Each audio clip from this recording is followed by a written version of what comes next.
Olá, investigadores, tudo bem com vocês? Eu sou a Monique e está começando mais um Investigação em Série para vocês.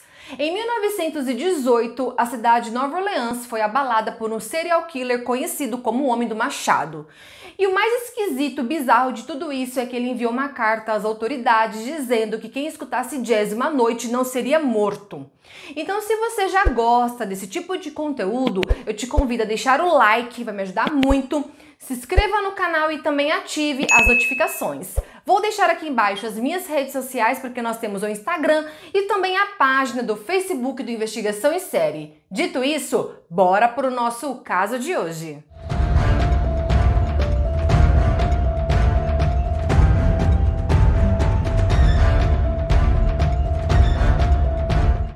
Em 22 de maio de 1918, o casal Joseph e Catherine Madio foram atacados enquanto dormiam.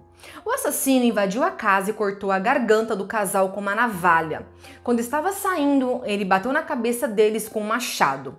Catherine morreu imediatamente, mas o Joseph morreu horas depois. No apartamento, os policiais encontraram roupas ensanguentadas porque o assassino, ele tirou as roupas sujas de sangue e colocou roupas limpas.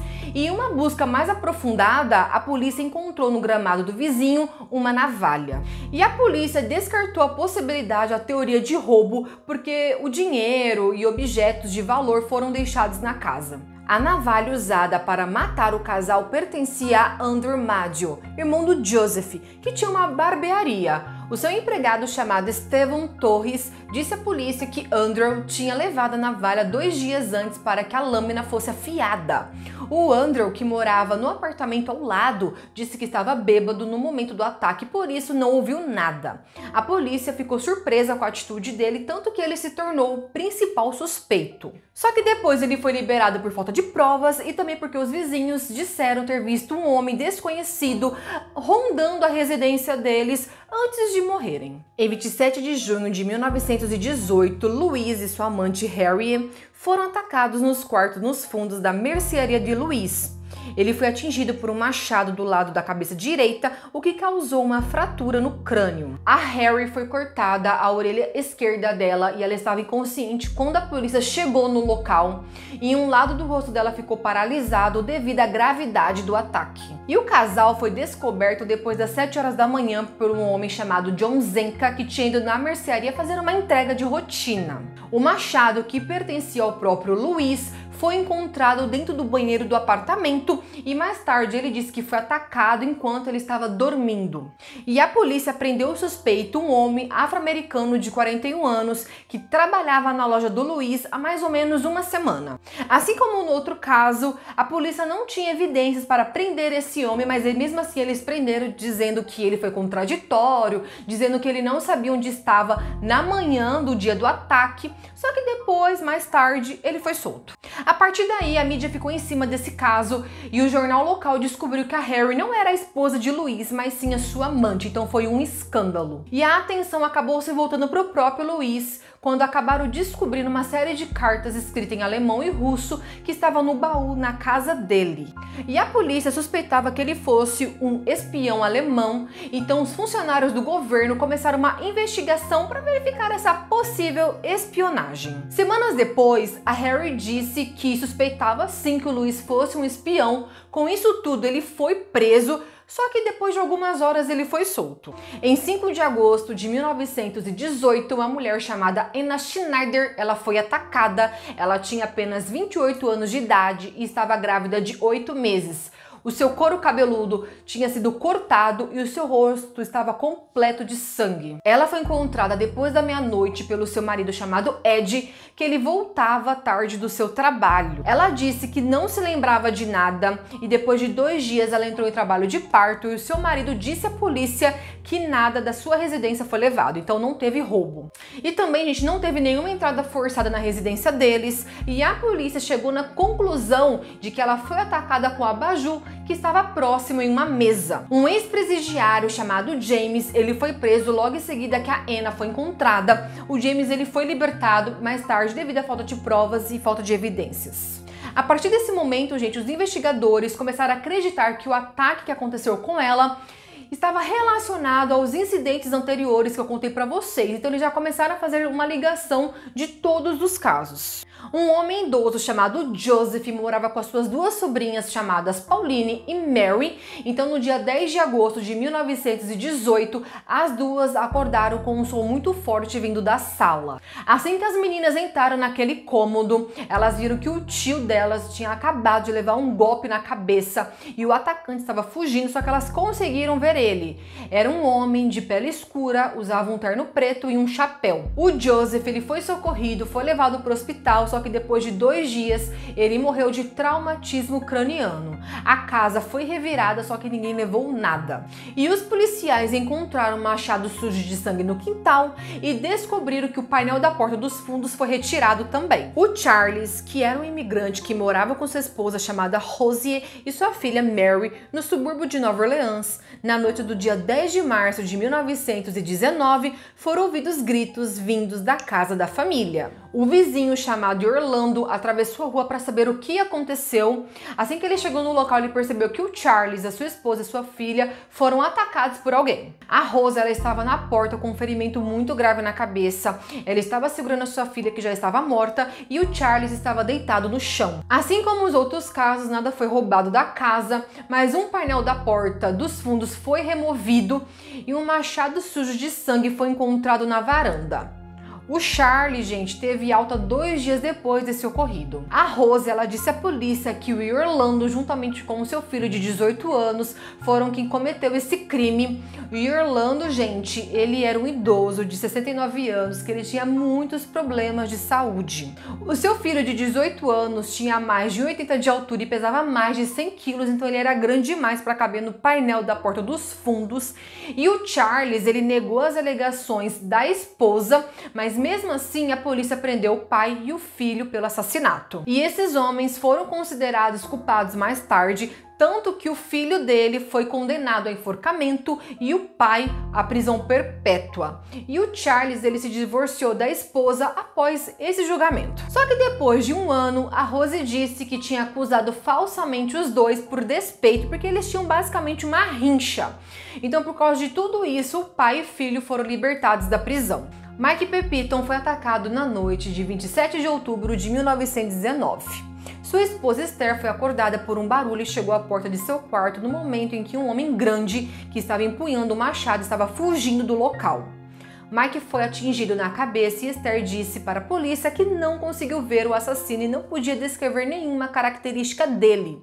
O assassinato de Mike foi o último dos supostos ataques do homem do machado. Vamos entender agora o modus operandi desse assassino, porque as pessoas, elas eram atacadas por um machado que pertencia às próprias vítimas. Na maioria dos casos, o painel da porta dos fundos da casa era removido por um cinzel que era deixado no chão perto da porta, seguido de um ataque a um ou mais moradores com machado ou navalha, dependendo do que o assassino encontrasse na casa. Os crimes nunca foram motivados por dinheiro e nunca teve nenhum roubo na casa das vítimas, e as mortes causadas por ele chegava a ser confusa, chegava a ser muito violenta e parecia até que ele tinha uma raiva incontrolável. Parece até que ele gostava de um certo exagero, porque ele nunca tentou esconder aquilo que ele fazia, porque os corpos, armas e até mesmo as suas roupas sujas de sangue foram deixados para trás na cena dos crimes. Em 13 de março de 1919, um jornal de Nova Orleans recebeu uma carta do homem do machado. Ele ficou conhecido assim, gente. Ele não apenas ameaçou e insultou a polícia, mas disse ao povo de Nova Orleans que as coisas poderiam ser muito piores. A parte mais importante da carta foi uma exposição específica em que ele afirmou que na noite de 19 de março de 1919 ele vagaria pela cidade e pouparia quem estivesse ouvindo jazz. Os jornais publicaram a carta provocando uma onda de sessões noturnas de jazz organizadas por pessoas que acreditavam poder manter o assassino à distância. Milhares de casas tocavam jazz autossuficiente para ser ouvido por qualquer assassino que passasse por ali.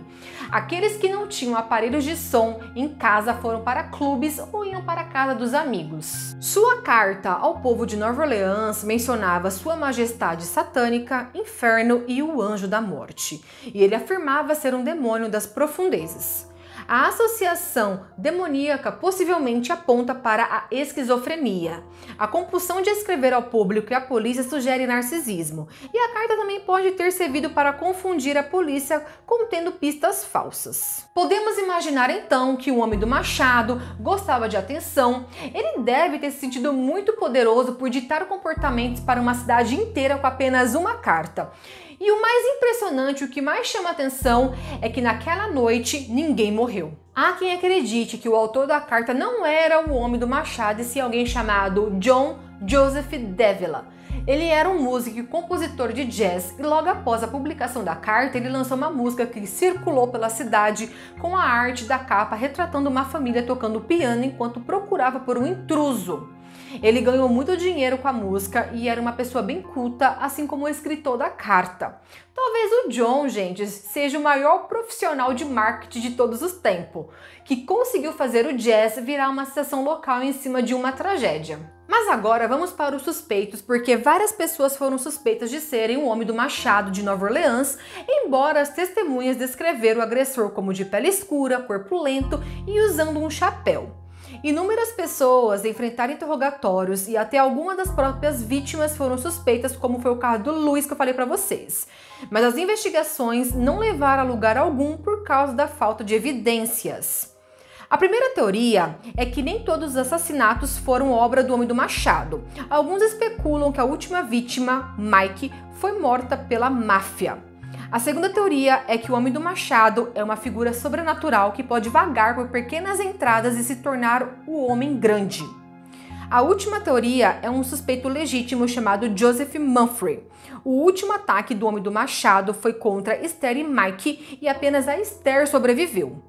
Mais tarde, ela se mudou para Los Angeles e se casou com um homem chamado Ângelo Albano, mas no segundo aniversário da morte de Mike, seu marido Ângelo desapareceu e nunca foi encontrado. A Esther se lembrou que antes do casamento, Ângelo tinha encerrado as relações comerciais com um homem conhecido por muitos nomes, incluindo Leon Mumfre e Frank Mumfre. Mas a questão é, o que isso tem a ver com o homem do machado? A Esther, gente, ela foi atrás desse homem, atirou nele e o matou. E quando ela foi presa, disse que ele era o homem do machado e ela viu ele correndo do quarto na noite do ataque. E tinha assim, gente, porque algumas coincidências que ligavam Joseph à noite da morte de Mike. Ele liderou uma gangue de chantagem em Nova Orleans que tinha como alvo italianos, que era muito semelhante ao modus operandi do homem do machado. O Joseph também esteve dentro e fora da prisão em 1910 e 1920, mas o tempo que esteve fora da prisão coincidia com os ataques do homem do machado. Apesar disso, não havia provas suficientes para ligar o Joseph aos crimes. Existe uma foto tirada por um fotógrafo francês que viajou pelos Estados Unidos no início do século XX, que retrata uma fileira de casas ao longo de uma rua vazia de Nova Orleans, possivelmente nas primeiras horas da manhã. A foto tinha sido rejeitada por causa do borrão de movimento que mostra as características de um homem que pode ser visto entrando em uma das casas. A história afirma que a casa em que o homem misterioso está entrando foi determinada como a residência de Mike. Porém, ainda há rumores sobre a autenticidade da imagem. Então, no auge dos seus crimes, algumas famílias se revezavam dormindo para vigiar qualquer sinal de entrada forçada e deixando tocar jazz em alto som. Tão rápido como o homem machado começou a matar, ele parou. Será que ele ficou entediado com o assassinato? Será que se mudou, foi assassinado ou preso por um crime que não tem nada a ver com esse? A verdade é que nunca saberemos, e se ele era realmente um amante do jazz também será impossível comprovar.